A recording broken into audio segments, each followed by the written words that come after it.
Hi, I'm Rick Dior, and today we're going to work on rolls, double stroke rolls and closed or orchestral rolls. So these things have several names.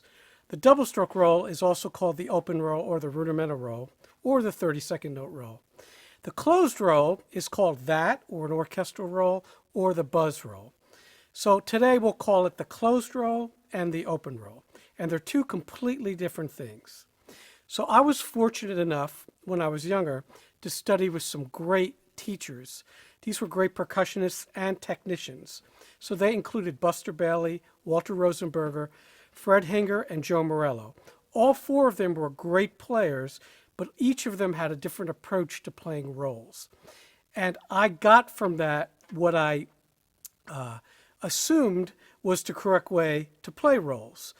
But all of them play different, so what was I going to do? So I came up with my own way of doing it from all four of those guys, and all four of them played really completely different if you watched them.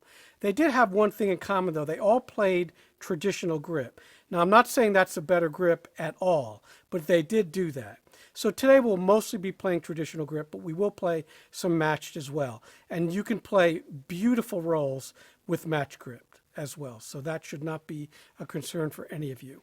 Now today I'm using a Pearl Philharmonic snare drum with a calf head. So nothing special. The calf head is a Lafima calf head. It's a little humid and rainy here, so I've had to bring it up a bit. It's a little bit loose. And I'll be using several pairs of sticks, and I'll explain why along the way. But these first sticks are just some that I make. They're zebra wood. They have smaller barrel tips, and they weigh about 72 grams. So let's start with the open roll, the double stroke roll. Lots of you know this if you've done marching band, any kind of rudimental work. This roll is based on double strokes, 2 strokes on each hand.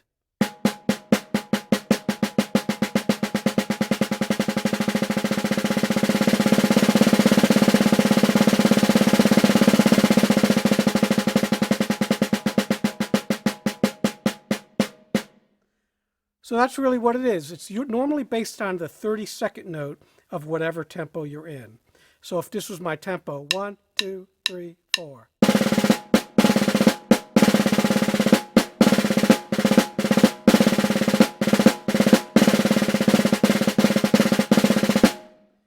That would be my double stroke roll tempo. It doesn't always have to be that way. Composers like Wilcoxon and Pratt, sometimes they would squeeze their rolls. So they would be like this. A little bit faster than that pulse. So let me show you a few techniques for working on your double stroke rolls. If you go to my 3 camps book, and we'll post these rhythms on the page here, and go to page 49, you'll see some 2-note groupings. What you're going to do is play diddles on each one of those notes, of those rhythms. So if we put the metronome on 110, not too fast, and we diddle all those notes, the first line sounds like this. 1, 2, 3, 4.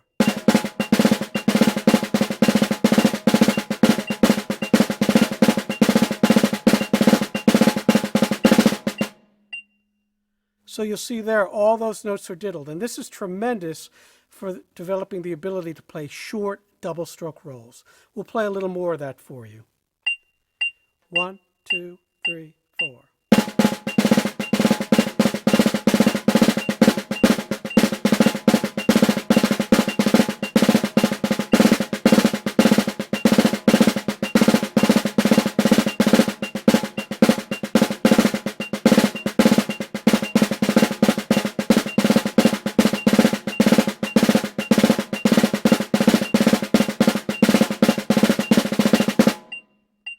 All right, so that makes playing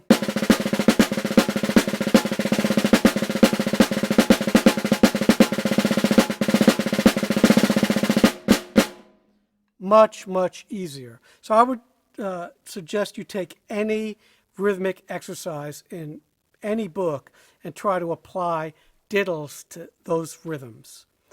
110 is a good tempo. You can go as fast as 120 or 130. Really, that's as fast as these rudimental etudes will go, so no need to go faster than 120 25, really. And you can go as slow as 60 to start with. Now make sure you're playing that double evenly. If we got really slow and went down to 80 and then put the metronome on 16ths, it looks like this.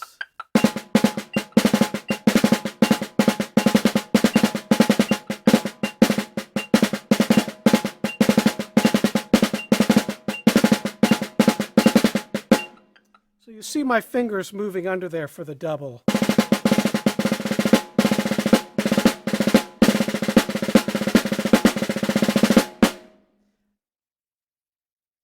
Now if you turn to page 13 in the Three Camps book, you'll see several variations using double strokes.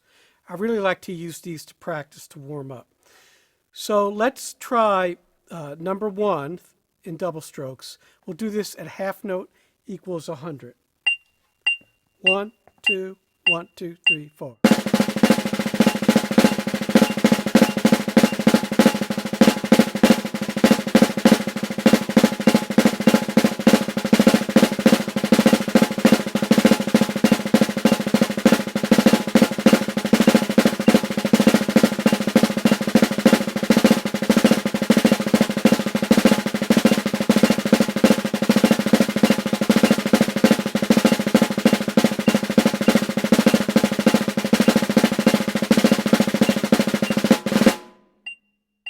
Alright, so exercises like that are good.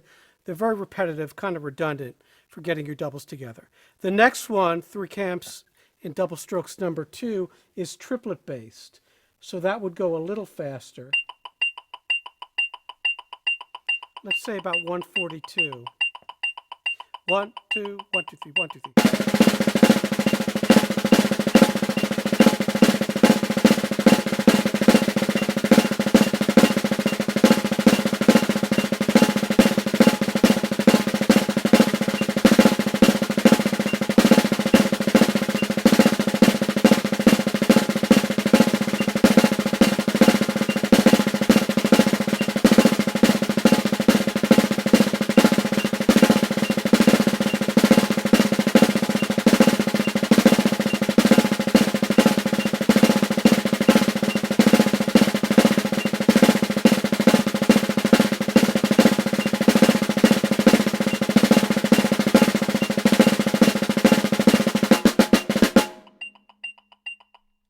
Change the ending there a little.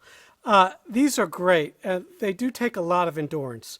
The last one that just deals with straight up doubles is page 15, number 3. Now this one's exhausting, so you need to do it a little bit slower. Put it on 16ths,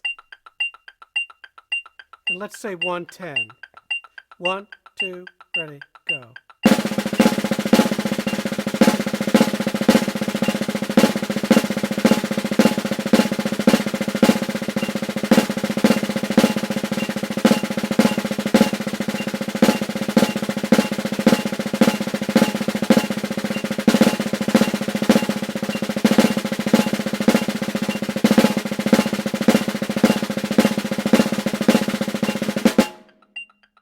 You get the idea. It takes a while to get through this one. So any of these will be great for developing your doubles. Now you can also play them very quietly, like this.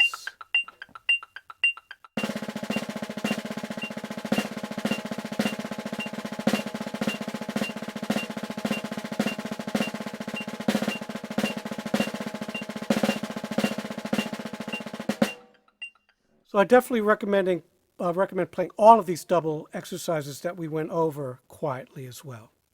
So now let's move on to closed rolls.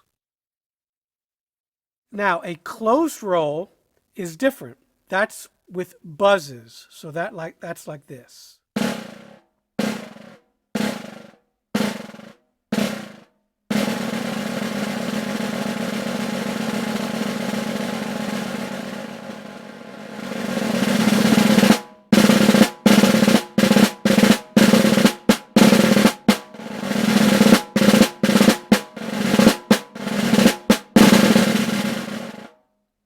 So they're completely different.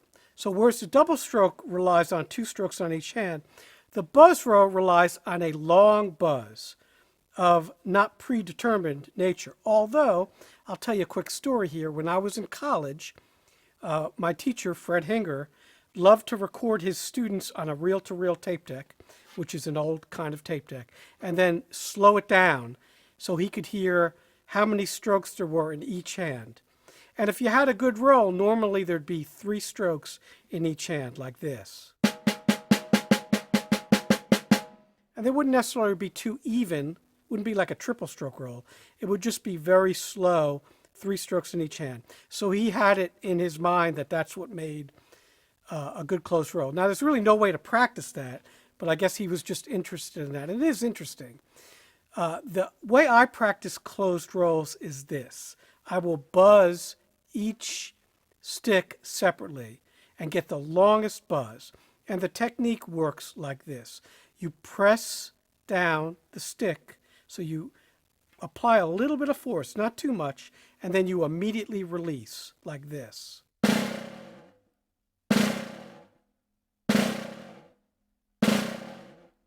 The trick is not to get initial bounces like this. You don't want that because your roll will sound grainy.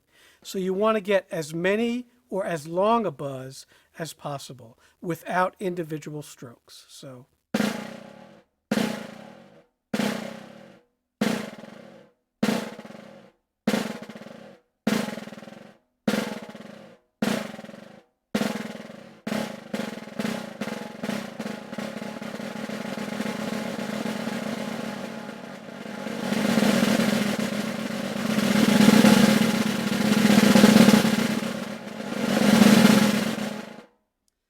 So that's the general idea of it. Now, when I do that, I am using my fingers for the initial stroke. So I'm doing that, and I'm pushing it down. And my wrist is moving like this. It's not tight, it is relaxed. So I'm not doing this. I'm doing this. Like that. It's kind of like that push-pull technique I've shown a lot of you. So it's the first part of that. And with the left hand, obviously, it's traditional, so it's a little bit different.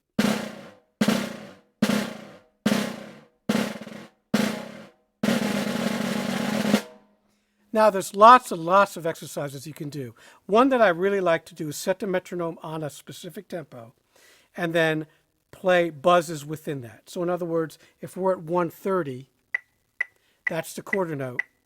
1, 2, 3, 4.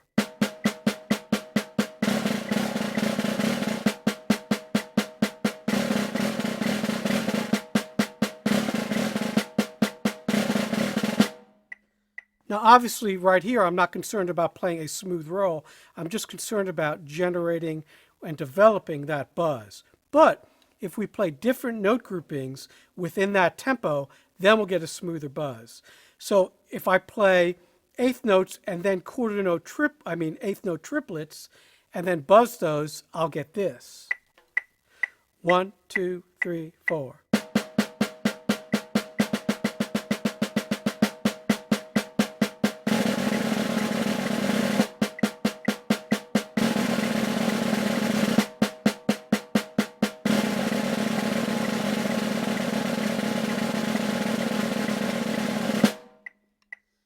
So there you see, when I make that tempo faster, the underlying rhythmic foundation, that's how I can create a smoother roll. Now, a lot of players, when they play, they'll use their arms. So they'll play like this. And some of them play fantastic. There's nothing wrong with that. Again, if it sounds good, it's good. I don't care how it looks. But a lot of my students, they'll come in and play like this. And what's happening there is they're pressing too hard into the head, not getting enough buzzes, and then generating accents each time they use their arm. So what I try to get them to do is buzz longer, and then just use wrists and fingers.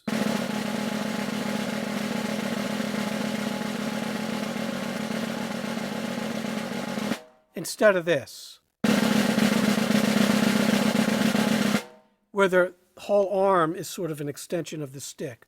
We want to isolate. And that's the way I do it. And that's the way all of the teachers I studied with did it. But again, you can get a good roll and use more arms. Especially when you're playing louder, you can. It all depends on how many buzzes you're getting and how smooth those buzzes are. So once again, just to go over it, the double stroke roll is just doubles. So 2 on each hand.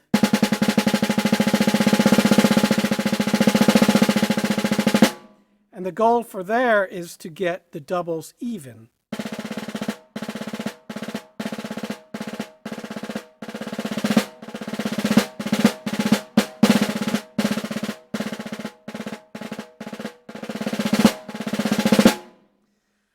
And the buzz roll is completely different. That's just buzzes.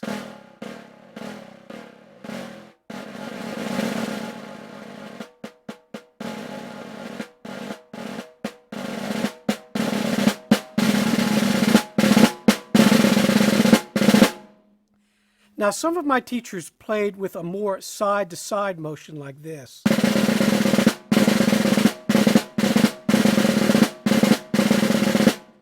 And that was called deflection. So you're deflecting the stick away from the head.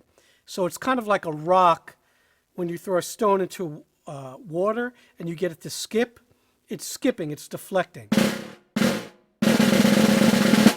I even used to see a guy in the streets of New York.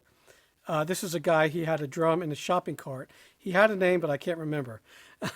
And it's an old guy, and he played his rolls like this. It sounded better than that. It was just hilarious, and he seemed to be working so hard. So, but again, that's a case of deflecting that like this. You're side arming it. And that does get rid of some of that initial impact on your buzz. So if you're having trouble, you can try doing a little of that. So again, coming in from the sides will help rather than straight on. So here's straight on. And here's coming in from the sides.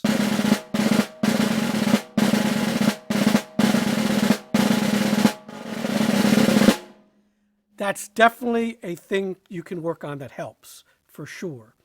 All right? So you don't see that much anymore. It's more of an old school kind of thing, that side roll. You saw Buddy Rich do it.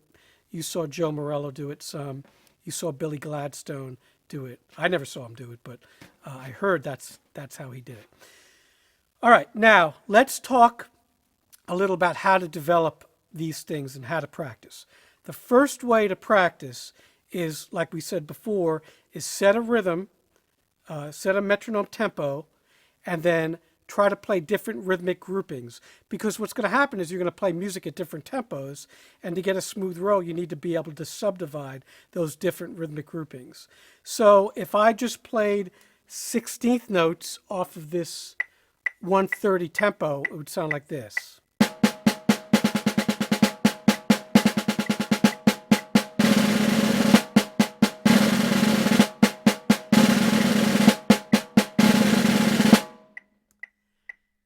So you hear that. Now if I play triplets like I did before, it sounds like this.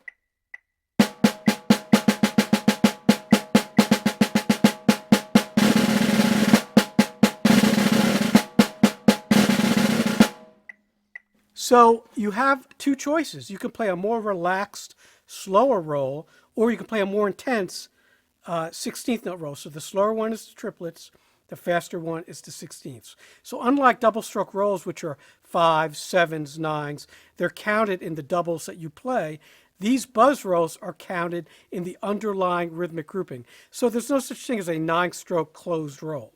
We don't do it like that. What you do is the tempo determines how many strokes or how many hand motions are within that roll. The other thing that I use a lot are alternate hand starting positions. In other words, sometimes I want to start with my left and end with my right. So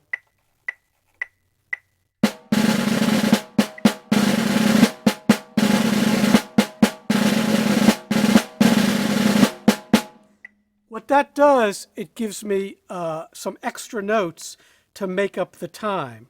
So you need to practice at all tempos, starting with the left, ending with the right, starting with the right, ending with the left, then starting with the right and ending with the right, and then starting with the left and ending with the left. So you never get stuck.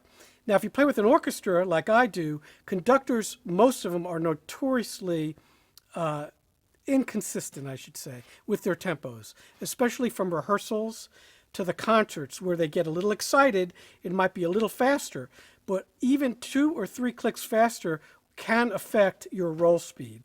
That's why you need to be able to make adjustments on the fly in a concert setting and be able to do that without, sounding bad, basically.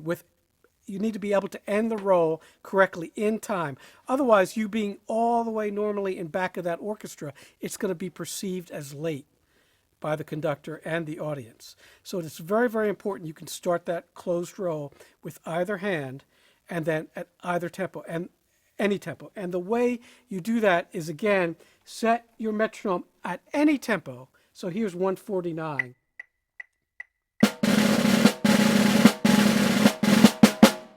So you would try to play rolls at different tempos.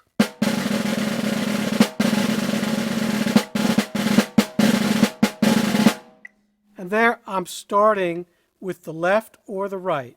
Okay? So any excerpt or any piece you'd have to play, I always practice at several different tempos within a 10-click range for any concert I have to play. So these are all things that will really help you develop this. Now, another way to develop the roll is using a book called Master Studies by Joe Morello.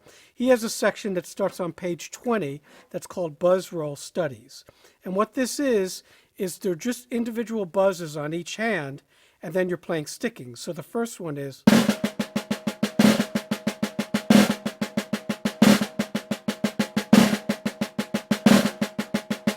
So you're playing these stickings and playing one-handed buzzes. Later on in this chapter, he gets into multiple bounce rolls, like number 33 is this.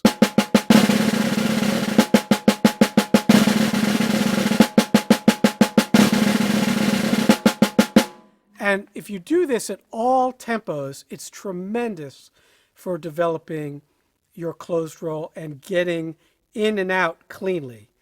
The other way I like to practice these is using some rhythms in my book or any book that you can buzz. So in other words, if I just play 16th notes,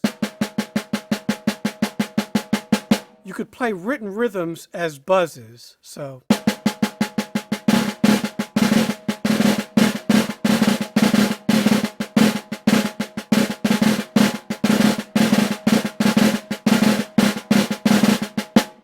and again, that's kind of like the Morello thing where you're pressing in and you're releasing. So you could play short rolls.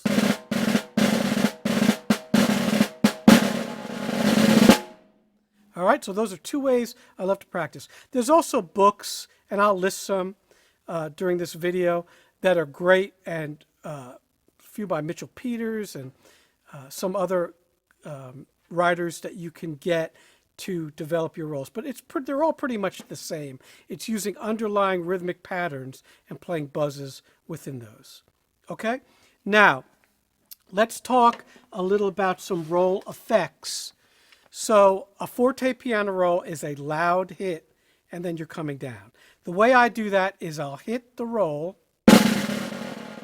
and then just go to the edge. And by the way, if you want to play soft rolls for a long period of time, you normally will play at the edge. Just make sure your drum is sensitive there and you get lots of snare sound. This particular drum doesn't have curly snares. In other words, like drum set snares, they're cable. So it's a little more difficult to roll on this kind of drum. But I definitely recommend practicing on these. If you could sound good on one of these drums, when you go to a drum set drum, you're going to sound amazing, because curly snares basically do all the work for you. But these kinds of drums are very articulate. They don't have curly snares normally. So you have to basically have a better roll to sound good on them. So that forte piano roll will get hit off center, not right in the center, but just a little off center, and then one hand will be at the edge.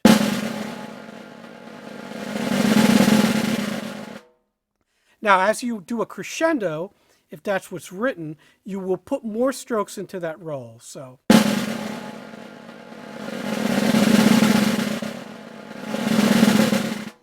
in general, as you play a softer roll, there's going to be less hand movement.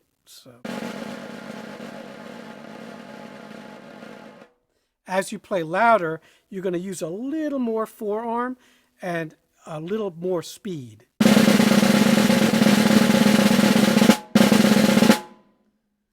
If you play short staccato rolls, the way I do those are like flams.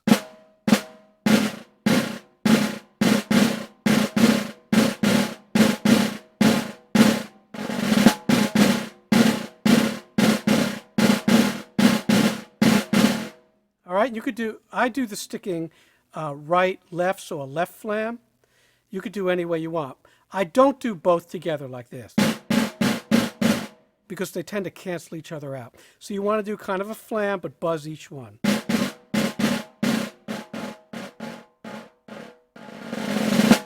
And those normally will be notated as a disconnected roll, in other words, not tied with a dot over them. Now let's talk a little about sticks before we have to go. These are a barrel head stick. It's a general stick that I use. You can also use an elongated tip stick, and some people prefer these for rolls. They will help you play a smoother roll.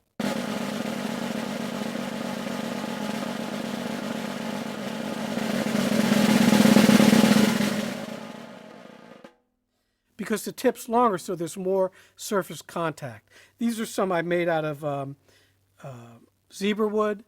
All right, they're probably about 65 grams. That's a good weight for a concert stick. And you see how long that tip is. So I made these specifically for rolling.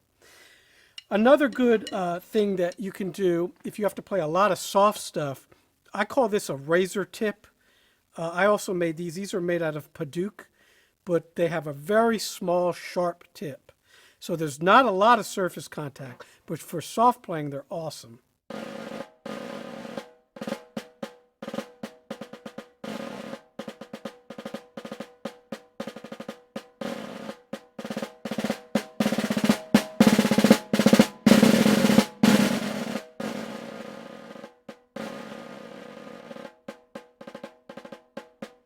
Extremely articulate. So if you have to play something articulate and soft, something with a small bead or a sharp tip like this is great. It makes your life so much easier.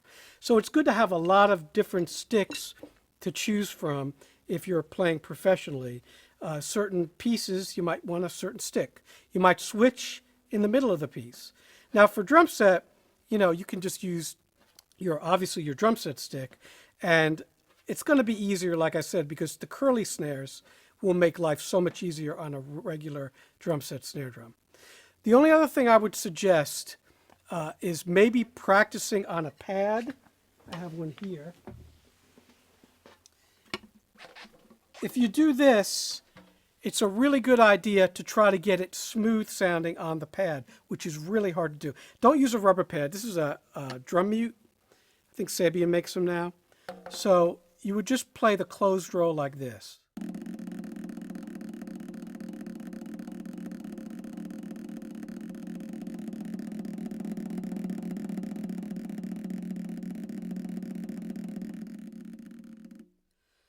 If you can do that on a pad, again with a real head, it's going to sound a lot better for you on a snare drum because you're getting some help from the snares.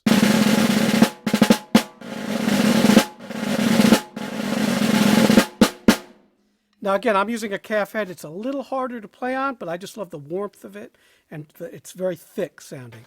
A regular Diplomat coated hazy snare head is a really good head for playing closed rolls on. So I hope this helped you all. I know there were a lot of questions on it. We'll also do some videos coming up on playing 4-stroke Ruffs, flams, and drags. So we'll see you soon. Thanks.